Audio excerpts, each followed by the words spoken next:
We've got a few guest speakers here. We've got Ilias, who's grown, and Malaika, who's also grown substantially. Their audiences, and they've both got businesses as well. And so I wanted to welcome them up to also speak and maybe answer some Q&A. Sure. How's everybody doing? Good. I need the energy a little bit up because you guys are going to have to help me. I came off the flight, so if you guys don't have the energy, I'm definitely not going to have the energy. Everybody good so far? Yeah. Okay, amazing. Yeah. I didn't really have anything too prepared. I kind of wanted to be interactive with the crowd, and I just wanted to make sure that at least I was able to address a couple of the things that people were looking to come and get from the room. And so I guess before we get started, we are talking about founder-led growth. Who wants to ask the first question, and then we can kind of riff off of there? Well, I'll jump in. I've known you for a couple of years now. Sure, man. Thank you. You go to a lot of your networking events. Yeah. How did you grow it so big? Like, if you could talk about kind of you stepping into your authenticity and people gravitating towards that, and then like the work you put behind that. Yeah, I think for myself, I came from a background of being in like the entertainment industry. I first started off, I wanted to be a fashion designer. So I didn't want to be a tech bro. I didn't want to be an entrepreneur. The main thing that I always wanted to get into was making my own clothes. And once I went into school and I went into a really good program, I realized that I sucked at it. And then at that point, I kind of fell in love with the idea of entrepreneurship in business and marketing. And that's just because naturally I was better at it. And then when I came to New York City, I unfortunately lost my media company. And so I had built it up. It was getting billions of visits. We got copyrighted, and we also supported like a humanitarian approach at the time. And you know what they always say? They're like, before you become a philosopher, before you become a philanthropist, you need to get rich before you can have all these opinions and get everything taken away from you. Now, that doesn't mean that you shouldn't stand up for what you believe in. But I unfortunately lost everything that I built for the 6-7 years that I was building my business. And I was doing that behind the scenes and kind of like, you guys know about faceless accounts? That's kind of like a trend now. They're like, oh, you can make a YouTube channel and talk about tech or AI, or you could talk about fashion, and you just make these video essays and you'll get millions of views, and the beauty of it is that your face isn't tied to it. That's kind of what I was doing. I was doing it around like fashion, music, film, art. So you guys are familiar with Complex, or what's another good example? Something similar to Complex. You're gonna have to help me here. Anybody? Hypebeast, there you go. So a company similar to that, and that's what we had built.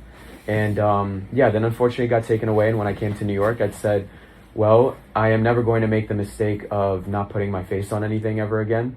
And from that day forward, I said, I'm going to start developing my personal brand, and I'm going to start throwing events, because that's just what I happen to be the best at. And in the first 2 years of throwing those events, I'm not going to lie, I was not very proud of the quality of the events that I was throwing. I was kind of just running around being very unintentional, collaborating with as many people as I could. Do you mind turning that off? I'm sorry. I think you have to turn the volume off of it too. Sorry. So long story short, what I basically did was I was just hustling as much as I could. The one thing that I can do is throw a lot of events, because I came from the entertainment space. You're throwing events late night. And you're throwing multiple events a week. And so I kind of brought that here. And that's how I was able to meet somebody like him, or somebody like her, or somebody like you. And I didn't really have like a plan. That's one thing that I really hate, is like every person in tech is like, you need to come up with a strategy. You need to make sure that you have this KPI. You need to make sure that you have 30 people a week. Life is not that rigid. Like, sometimes it's okay to throw an event and just meet people, because I didn't have an intentionality when I was meeting him, or any intention when I was meeting him at our event.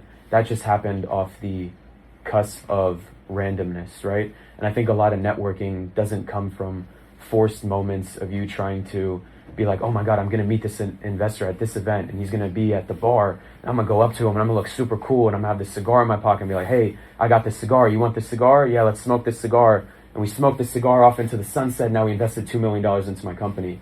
What works the best is when you like accidentally brush shoulders into somebody on the street in New York, and then you're like, oh, hey, what are you doing? What are you doing? Oh, I've seen you at this event. And then you end up working together. So to answer your question in a very long-winded way, the way that I got to this point was just no plan. I just kept putting in the work, and I was working hard and not smart, but sometimes it is okay to work hard. But then you have to be self-aware to take a step back and start working a lot smarter as well. And that's kind of how I'd ask that question. But I kind of like this format. Do you guys like this format? We just keep asking questions and we go from there? Okay. You had a question as well, one of you guys in the back? Yeah, this is actually one for both of y'all, because I think we can all agree as founders, entrepreneurs, polymaths, whatever label we give ourselves, we all deal with roadblocks, and then there's those roadblocks, our least favorite things that we have to handle, that we then realize are actually core parts of what we do, that then end up becoming our favorite parts of the process. Yeah. For both of y'all, what are some things that y'all would have considered real roadblocks in building y'all's brands that now you value in a very different light? Roadblocks to building the brand. So, number one, people always concern themselves with like ideation and like how do I continue getting more stuff. I think having a continuous stream of experiences or information that you can riff off of is very good, right? So that's one reason for the events. As soon as people come in and ask Q&A or ask questions, you can use those as questions for your next post. You can use them for questions for another video. Every comment that comes in, every comment that people ask, you can turn that into another question, another video, right? Turns into a continuous stream.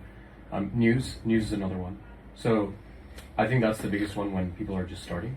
I think as you're growing, then the concern becomes different. Like, how do I not repeat myself? How do I start converting these people, right? Then you need to start worrying about funnels. How do I just not make contacts, but like likes ain't catch, right? Like, how do I actually turn those impressions into conversions? So like at each stage, like your problem ends up being different and the bottlenecks change. Yeah, I hope that answers your question. 1000%. Yeah. I think for myself, I wish that I valued quality a bit more. Like, you can still be kind of off the riff and just have like an event that you kind of just throw last minute and really have no intention with it, but everything that you should do should be of quality. And I feel like I lost a bit of like that pride that I had for a bit of just like feeling good that everything that we're doing is quality, right? We just came back from San Francisco. We threw like this summit and like everything from A to Z was quality. We had, 6 people helping out with the event. And I felt good again, like that same feeling that I had when I was building my media company when I was 19, 20, 21. But then you just kind of get caught up in the wrong stuff. But I think if I were to go back like 2 years ago when I first started building my community here, I wish that from the very beginning I cared about that. Because there's like 120 events that we never even took photos of. We just took like photos on a phone or like a quick selfie. And it would have been cool to reference back at that and use that to grow in general. It seems like, coming around a topic and presenting material to people that can utilize this in their own ways in their work and other people they collaborate with is very useful. And then also having alignment that everyone has certain things in common so they can help each other. That is, I think, what probably accelerates your communities that you're building. Yeah, 100%. Because it's more organic and it's people who want to be present, who want to help each other. Yeah. I wanted to introduce Yanyi real quick, please. Go ahead. Yeah. Hi everyone, I'm Yanyi. So I founded a marketing agency 9 years ago. 50% of our clients are technology, including Alibaba, TikTok, ByteDance, LittleRight. 50% of our clients are top-tier consumer brands, including Pop Mart. We're awarded by Forbes twice already. Yeah. And I enjoy working with a lot of tech moguls, but as much as I enjoy work with my startup clients. That's it. Yeah. Please, does anyone else have a question? If you're thinking about it, someone else probably is thinking about it too. So. Yeah. Yeah. When it comes to like content for a founder, a block I have, I'm curious how you guys handle it, is like, how do you look sincere? There's a lot of things that like feel very insincere, and like someone's putting some ChatGPT and it's like, I don't like this person, how much they haven't posted. And then how do you like create a hell tactically that isn't like negative? Because I definitely don't want to like personally like create negative thoughts, but I believe in your concept. So like, how do you do that in a Right. So I think you're referencing one of the things that I mentioned in the talk, which was like describing someone's pain points is actually something very valuable, right? And it doesn't have to be in like a substantially negative way. I think the way that people frame it is like, if you have, for example, like if you're concerned about like elderly fitness, for example, right? You want to be compelled to do that because you don't want to end up like, one of the main causes of disability in the elderly is like falling, right? So if you're not taking care of your physical fitness, you might end up falling. People are going to end up having to take care of you. You might not be able to pick up your grandkids, right? These are things that you can create like a painful experience of, that it doesn't have to be so dark, right? And that's one thing. And what was the other part of your question? I guess like it's just like sounding. So what I do at least is like when I'm speaking, I always think like, what would a younger version of me wanted to hear? And that's the persona that I just appeal to. I keep it very simple. Yeah. How about you? I don't think the advice I would give is probably what a lot of people would like to hear, but I do think that it's okay to have AI generated content in the beginning if you're not putting anything out. because I've spoken with a lot of people and helped them develop their personal brands, and they're like, I don't even know where to start.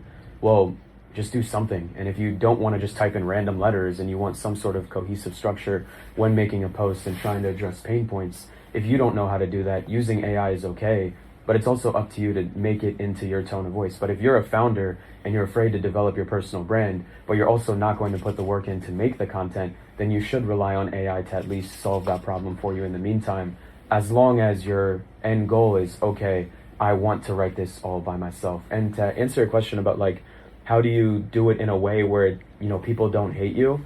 To be honest, if you're going to build your personal brand, people are inevitably going to hate you. There is no, you know, right or wrong answer about that. I mean, even for example, like some of the events that we do, I have people that say, hey, I hated your last AI generated post. I'm like, I wrote it literally by hand, the entire thing. People are going to have their opinions regardless of however you feel. And in the past, I used to write it with AI all the time. But yeah, I hope that answers the question. But dude, I know your story. I know who you are. I know how crazy of a founder you are.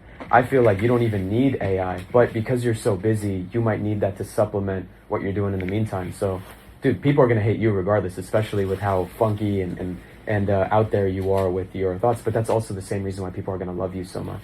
Yeah, I actually don't know who you are, but I do want to ask what you do. Because I feel like for all sort of like marketing strategies we have, it serves one purpose, right? What kind of goals we are here to reach? So all kind of content marketing serves a goal. What's the purpose of it? So what do you do?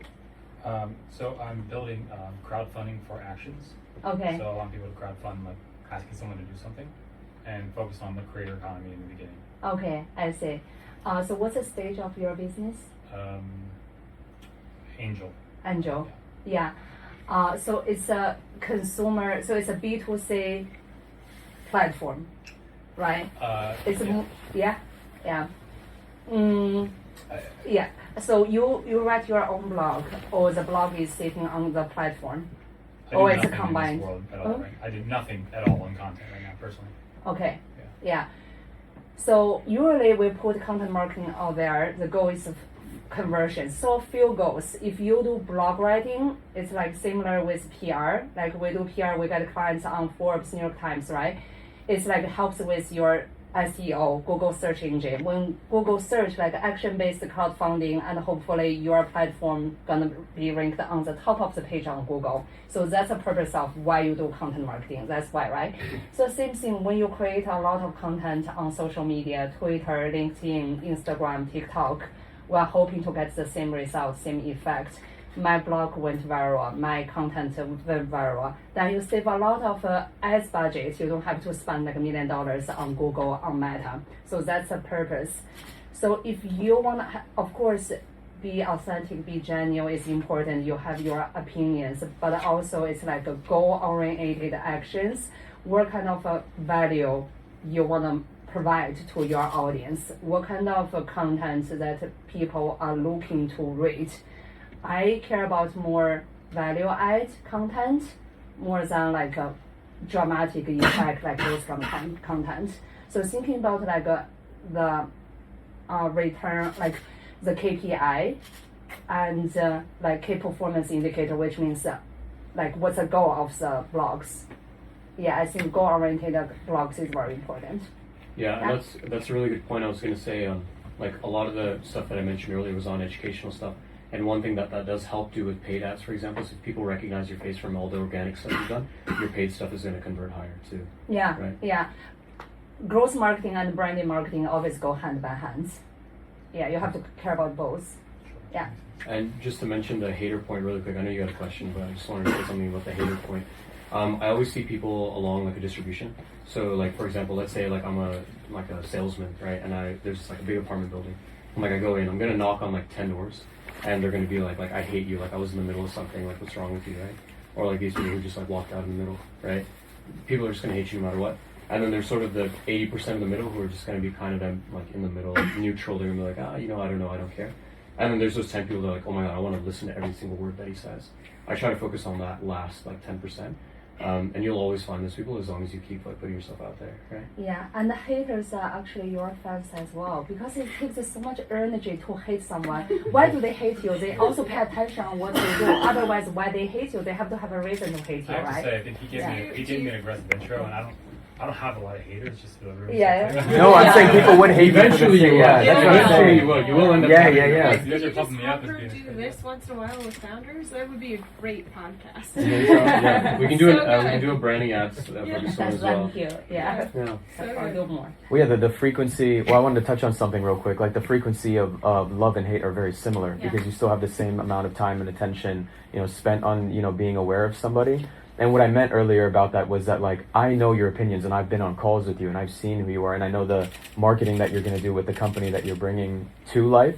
And so when that happens, that will naturally be a very funky brand for you. You're going to be very out there. I mean, just to give you guys context of his company, like you could basically crowdfund somebody and convince them like, hey, we'll pay somebody $5,000 to come into this event right now and flash mob the entire thing and then run out. So that in itself is like a very, very. I have Rails. If you want to add, the agents can request things. The agents will be able to pay for it. Well, there you go. Then you guys can It's connect so afterwards. And that tech founder will just build whatever you want for you. You don't even have to pay it. Yeah, but any regulations, for example, like you are having a wedding and your ex-girlfriend is, no, for example, your ex-girlfriend is having a wedding and you are paying someone to join your ex-girlfriend's wedding. So any regulations? I don't want to turn this into like my Yeah. company pitch, but Yeah. yes, like no hateful, mean. You can Okay, do things great. with people. It's supposed to be a Great. positive environment. Yeah. right? So fun! I love it. This is so fun. though. Yeah. She's how most AI founders should be thinking. Yeah. With regulation and making sure things are smooth. But you had a question as well? Yeah, I am curious about so I write self-help content on the side, and then at one point I'm like, I am so sick and tired of self-help content. Like I just grew past it. So now I'm like writing essays with a touch of wisdom there, or wisdom and transformation there, but I also don't know how much authenticity versus how much is it for me versus how much is it for them, because I don't want to betray myself writing something that I'm not passionate about, but I also want to make it the maximum value for my readers. Whatever's good for you is going to be good for them. Like one thing that always interests me is people who are always like, oh yeah, maybe I should change my approach, or maybe I should change who I am. Why not just put out what you want, and the people that want to read that will just be attracted to it, right? If you're just doing it purely for the sake of like its own like enjoyment, right? I think also I saw an artist exhibition here in New York, and the woman had made all of these clothing out of vegetables, and then now she has something completely different where she's doing sculpture with an egg. And the people that just love her work follow whatever she's doing because this is her art. It's her, yeah. I think if you think of it more as an art, you're gifting and people are enjoying the experience, then maybe that will help you to create a different format that you like. Okay, that makes sense. Thank you. I think you can also ask them.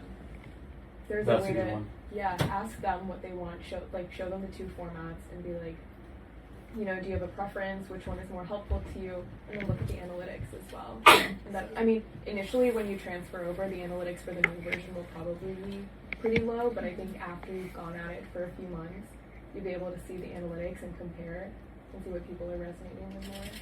Yeah, I mean, it's just like extremely high volume, and then of that high volume, let's say you put out like 100 pieces, and like 10 of those pieces did like 1 million views, and then the rest of them flopped, right? You can just iterate on the things that performed well, right?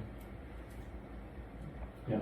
Do you guys have any thoughts? Well, I guess, and I might be assuming, but it sounds like maybe you're feeling like a lack of purpose with the content that you're making. It seems like you've made the self-help stuff, but you're like, this isn't enough for people. Is that what I'm getting right? Or Yeah. And it's like I'm past that stage because I think the thing is like you have to pick your transformation and teach it to them, right? Like I'm okay, and I feel like my transformation is that I consumed a lot of self-help content myself, Yes. and a lot of those things are actually in your head. It gets stuck in your head. It doesn't Yes. really help you. What helps you is that you actually have to live your life according to your values, and that is the real transformation. Yeah. So now I'm like, okay, I am living my life according to my values, but how do I teach that to them? How do I write it in a way that is not self-indulgent, but also of value to them, but also that I find pleasurable?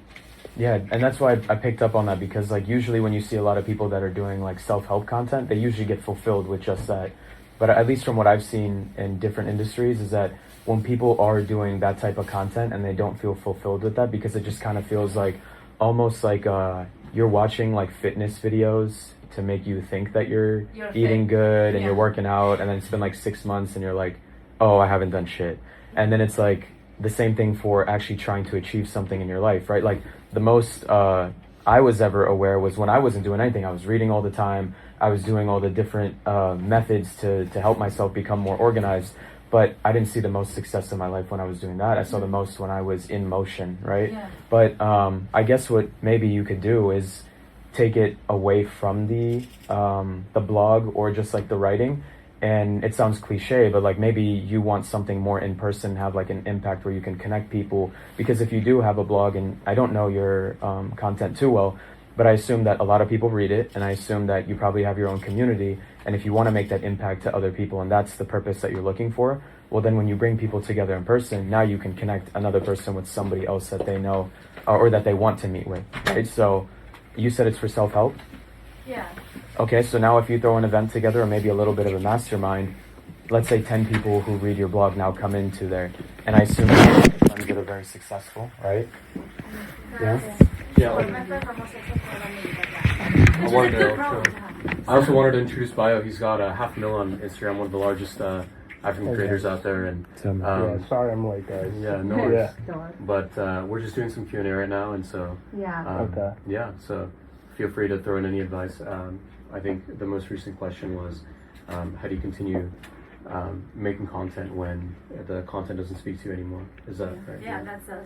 Well, I wanted to finish my point if that's okay. Yeah, with please. her. Sorry to interrupt you. What I was going to say was, you are somebody who has the ability to change somebody's life, and you've also taught a lot of people. And if you're looking for that impact, well, then you don't have to change the world. You could change your little community that you have. And then you could bring somebody who has been reading your posts, and then now they come to a small gathering. It doesn't have to be a full-on event. I feel like everybody's throwing an event nowadays. You could just do a dinner, you know, something small, and it doesn't have to be on Luma. Now you invite those people and you connect them with your network, and then that impact will stick with them for the rest of their life, you know? It's like even with me and Junaid, like our relationship, he got me like a little football helmet from one of like my favorite football players. He got that for me. That impact has stuck with me, and the reason why I'm here today, looking like a zombie after only sleeping 2 hours on a flight, but I'm here, right? That's why I'm here, because I actually got this quote that really stuck with me. I love it because I think this is something that I naturally do, but I've never been able to put it into a sentence like this. And it's like, relationships are built on who can outcompete on generosity. And I want to outcompete, and I want to be the most generous in the room. I agree. This is very true. Yeah. Well, a little bit far away from your question, but I have to go back to what Ilias said. So we work with a lot of top-tier influencers and content creators. So I went to a few events hosted by Ilias and Cliqk. And every time when I was at his event, Ilias always came up and asked me, what kind of people do you want to meet? And he asked me very directly as a busy host, right? I'm like, I have a marketing agency. We always have budget. Who are the right content creators we should work with? And he always introduced the right content creators to me. So through him, we worked with Roshan, the Roseman, for Pop Mart. So we have like good amount of budget. So that's one of the stories. So he's always very generous, because in our industry, I think connections is actually a very exclusive type of resource. And it's like a monetization. It's literally resource equals money. And he gave it to me for free. Very, very generous. Yeah, I didn't take money off of that. Because that's what community building is, right? Like if she makes a bunch of money off of that, well then that eventually will come back full circle. And I love what you said as well about like only focusing on those 10 people, because I don't think you should change who you are. Like if you're a very giving person, if you're a very generous person, you will be taken advantage of. People are going to use you. People are going to use you as a stepping stone. People are going to take your network. But if you help 100 people, those 90 people that took advantage of you are not going to outperform the 10 people that will remember that for the rest of their lives. He's an example of that 10. She's an example of that 10. And so there will be a time where she will probably come and be like, hey, Ilias, here's $1 million. Go throw a crazy ass party. And it's been like 5-10 years down the line. And I think that's the most important thing. Yeah, right? but for sure, whenever you have good events and we have sponsors, we can always work on events together. Yeah. And this is what I'm talking about. Yeah. But going back to your question, I do want to add. So again, we work with a lot of content creators. One type of content creators we really like they had the guts to be vulnerable and share about their scars. So don't share. I don't think it's nice to share about your wounds. You're actually like bleeding and something very hurting and embarrassing. It's not a good time to share. But when it became a scar, like Khrystyna, one of the biggest Korean American fashion content creator, how she went viral and became famous was when she shared about her miscarriages, like over 10 years ago. And people start to feel like she's very connectable and personal, and she became very famous. So we work with a lot of beauty influencers, and they showed how their skin was before they became beauty influencers. So that's why they went viral. So I feel like if you are being vulnerable about some personal traumas, but that's personal style, like personal traumas you went through yourself, and what kind of steps you took to become better. I think those content is very relatable. And people actively search like what kind of disease I have, and for people who also have this type of disease, they eventually become better. So I think to share scars, be vulnerable, could be also very powerful. Yeah. And what do you think, Bio?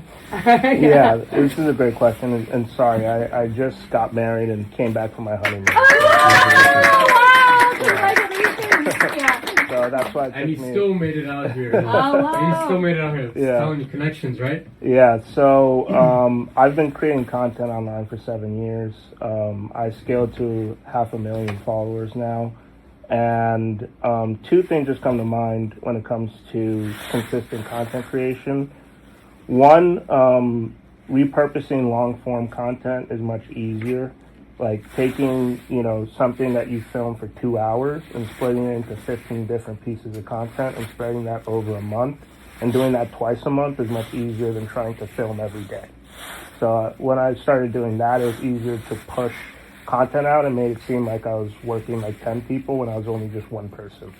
And then the other thing is collaboration as well. So collaborating with other people in your specific vertical is easier to come up with ideas and to stretch out ideas for multiple weeks versus trying to do it all on your own. You could maybe write down 10 ideas, but with 2 different people, you could turn, those 10 ideas into 25 ideas.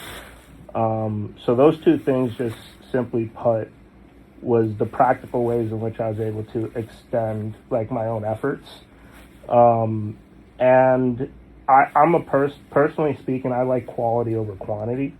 So I would rather have 10 pieces of content that I can promote, right? Whether that's put some money behind it over like ads, and do that, than trying to make 30 pieces of content for each day that speaks to nobody. Yeah.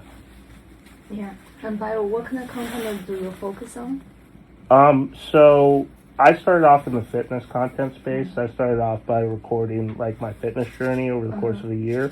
I started in 2019, around when that article came out about Kylie Jenner becoming like the youngest billionaire through her social media. At that point, it felt like it was an undeniable asset that I needed to build up for myself. So Kylie Jenner inspired you to start making content? That's amazing. That goes to show you, you'd never know who you're inspiring. Yeah, I mean, her success was undeniable. So Are we recording right now? That's a great clip. Very helpful. Yeah. So I started off on fitness content. I did that for a year following my fitness journey. I had like the sophomore 30. It was my second year in college. And I just wanted to start posting online and forcing myself. Even if it was cringy, I'd just go to the gym, I'd record it, I'd start clipping it, and I'd put it online. And over time, I started incorporating what I actually personally like to do, and I like startup content. I like, I'm a former investor myself, now an angel investor, so I'd speak to startup founders, young students, trying to get into college, trying to build their first companies. And I realized that the same sort of messaging that works for like people that are, really down on their luck health-wise was working for startup people as well. It's like the same sort of hero's journey that we all have to go on when you're down on your luck. you have to do it whether you're building your first company or you're trying to lose like 50 pounds. So it all sort of worked together for me, and now I have like a consistent message that works across these different audiences. What is that message? Sorry, not to. I wanted them to No, understand the context. Yeah. Absolutely. Well, on my Instagram bio, it says "Our dreams never end," and basically the message is: it doesn't matter whether you're, a young kid that's just in high school, or you're, a 40-year-old professional. You have to build your own personal journey and your own personal legend starting today. And I just keep that consistent message, and it works for me. And it's true to me as well. Yeah. Any other questions? I guess I'll just do it fast. So if you're someone who's new to content creation, you haven't really done it before, are there channels you would prioritize over others? Between like YouTube, Instagram, TikTok, or like how would you think about that? I mean, I'll say this right now, and I'm not doing this to plug Rednote because they are one of our clients. We help them go to market in the US, but I don't even know if I'm allowed to say this, but like they are actively pushing a lot of US creators, especially ones on the East Coast, because the platform is relatively new. And I always say this, like your goal should not be to chase a platform that's already big. The quickest way to grow is like get on a new platform, even like forget Rednote. If they're watching this, I love them to death, but like forget them for a second. Like any new platform, that's the quickest way to grow, because when people are getting onto something new, they're actively looking for people to follow. Whereas like when you're kind of already on Instagram, LinkedIn, Twitter, YouTube, you kind of have like your comfort creators that you already watch, that when you're eating like dinner, you already know who you're going to watch, or when you're on the subway, you're going to watch his videos and like a quick like fitness clip, or like just stuff like that in general.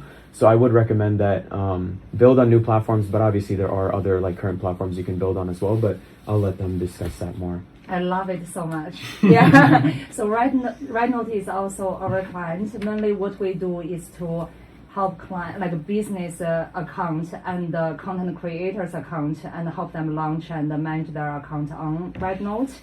I think the differentiation between what Ilias focuses and what our focuses are, Ilias help to like scale like a tremendous good account flow into Rednote. Very good strategy, very successful, which is very impressive.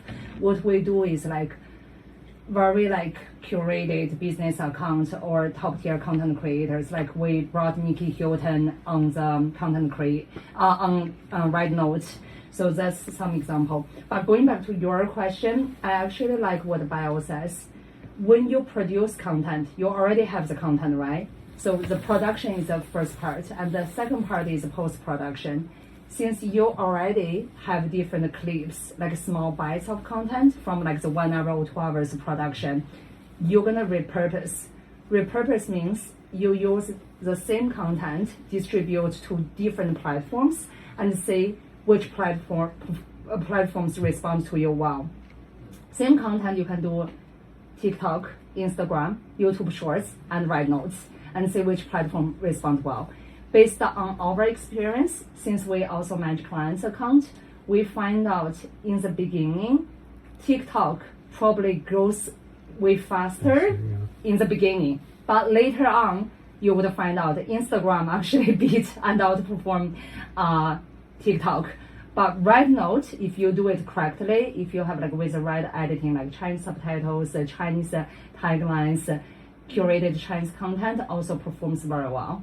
Yeah, so make the most of your content, do repurpose, yeah, and see which platform responds well.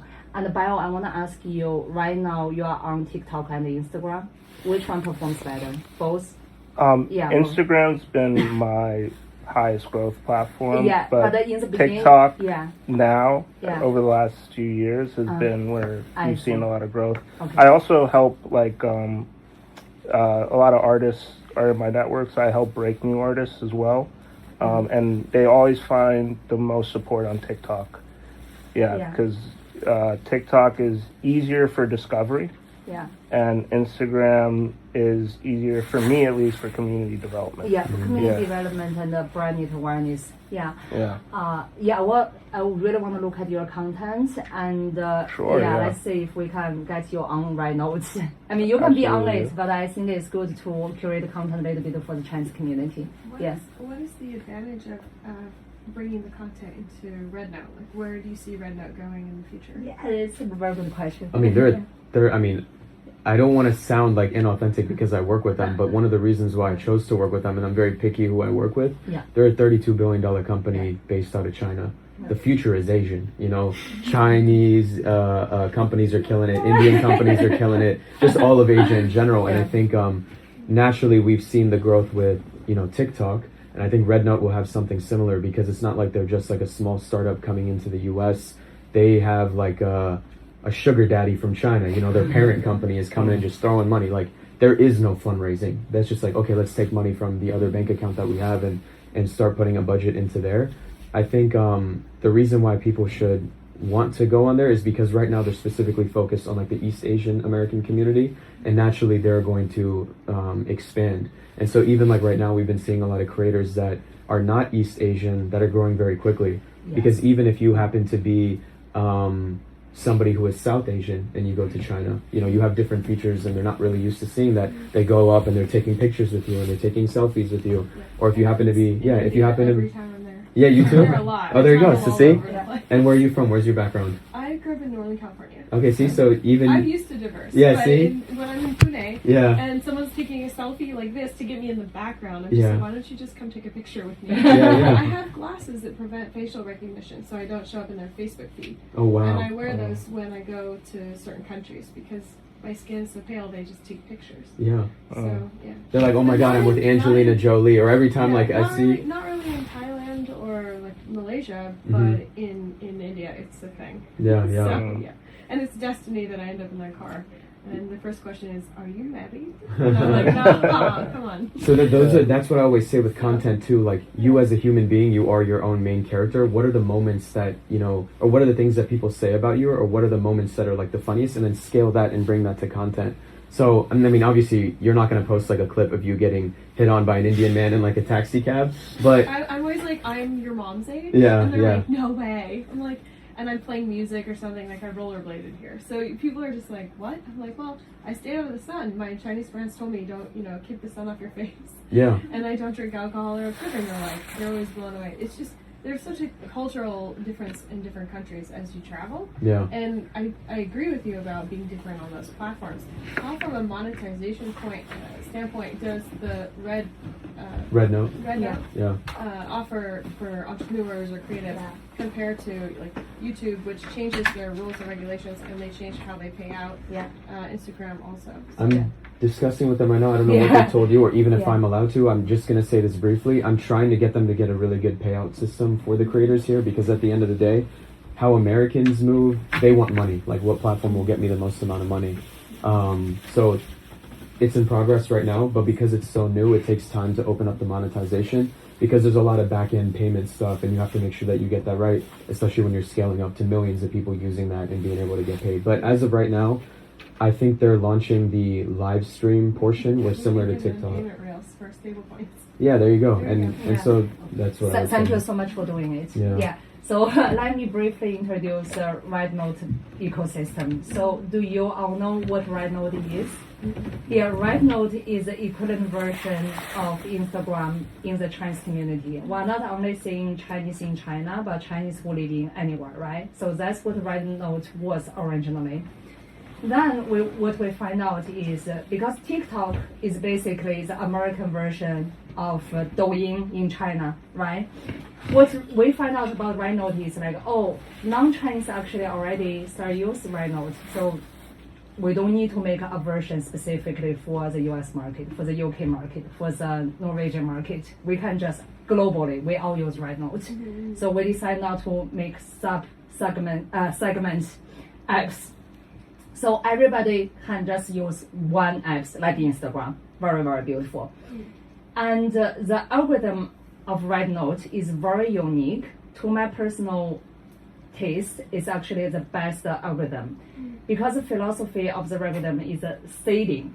So which means you plant the seed and it will follow everywhere. For example, on rednote, you search weightlifting, and then it will follow you anywhere when you open the app. Okay, weightlifting, how you lose weight, how you tone your body. So it doesn't matter what you search, it's gonna follow you around. Like New York City restaurants, New York City festivals, it doesn't matter. So it's very, very organic, and the algorithm is so beautiful. It's not commercial, but the entire ecosystem actually converts sales very well. That's why the entire ecosystem does very good for business.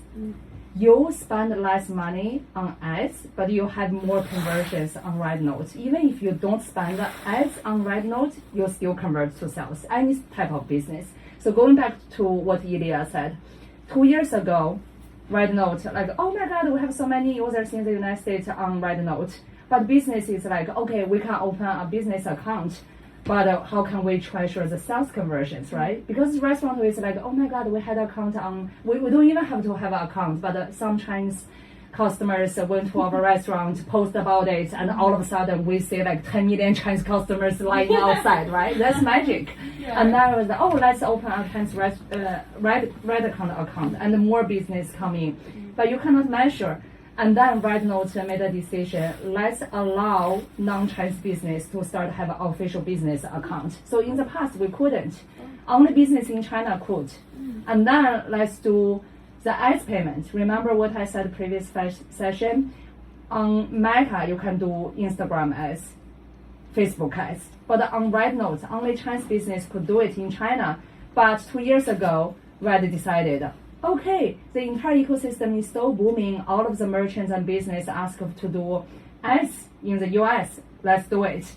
And all of the content creators were allowed to be booked and get paid partnerships and getting paid in China, but not here yet. So that's what Ilias has been working with rednote for the content creators payment system. So slowly, we are unlocking all of the portals, like merchant portals, business portals, content creator portals. So the ecosystem can only get better and more powerful to provide a healthier and faster growing for business and creators. Is there a geofencing? So let's say he's going to be hosting an event to find people who are like-minded that would be good for the community. Then you can put something out and it will go to those people? Yeah. It's very geo-targeted. I don't want to talk about them too much because I feel like at this point they need to pay us. So Yeah. I do want to go to the next topic if that is okay. They could sponsor you for this, and you just don't release the content until they do. Neither of us are getting paid by CMA. Yeah, they're not doing this, so they won't even do it. But yeah. I will say, just to, all in all, to end it in short, there is less competition. If they're giving away money, you have a better chance of making that money because there's less people competing. You had a question? Yeah. Okay. Outside of travel, how do you guys deal with international followers? Your people who have been, keeping up with you who might be OT Bio? What's your followers demographic? So I do have a large U.S. audience, and then I have African, Indian actually too, some in Europe, and then it starts going. I was just in Korea in the beginning of the year, so now South Koreans I found very personable, and we related. Love anime too, so it was very interesting. I think if they found you for a specific reason, right, then you don't have to deviate from that reason. Your personal interest can probably cross borders. And I think what you can do, there's honestly native tools on these platforms that are doing things like adding captions and translating your videos into different audiences. Like Meta added automatic translation. It depends on the video though, but I've gone to other countries. I went to a Brazilian influencer's page, and she's speaking Portuguese, but I'm hearing it in English, right? So the platforms themselves are adding these features, so you can actually turn them on for your content and see what happens, and you never know. I also, when I target specific ads, I'm targeting regions that I've already started building audiences with, because my philosophy is if one person likes it, then 100 people could like it. It hasn't reached them yet. They haven't heard about it. They need to learn about it. So I only put ads into things that are already working. And then,